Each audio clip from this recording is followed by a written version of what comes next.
Hi, this is Dan Barron, Technical Agronomist for United Suppliers.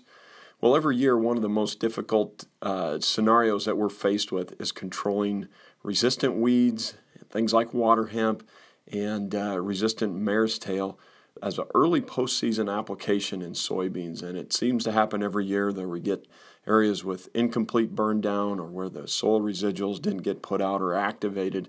And so it certainly creates some real challenges when we look at the limited number of options that we have that provide effective control of resistant weeds as an early post-emergence application within soybeans.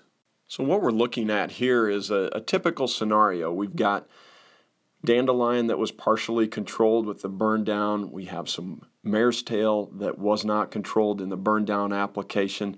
And coupled with that, we're starting to see a variety of sizes of water hemp breaking through as well. So not an uncommon scenario that many acres are faced with every year when we go into the early postseason application season in soybeans. We generally recommend a PPO-based herbicide for glyphosate-resistant water hemp.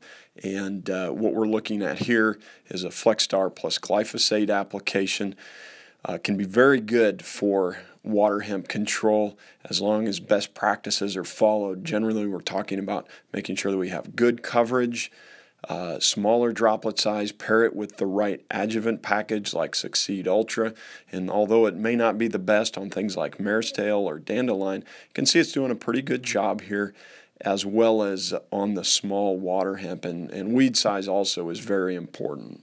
As the soybeans as well as the weeds get larger, we continue to see maybe a more difficult scenario to get the best out of these PPO herbicides. You'll start to see some of the larger weeds maybe not completely burned down. You'll notice the speckling on the soybeans as well.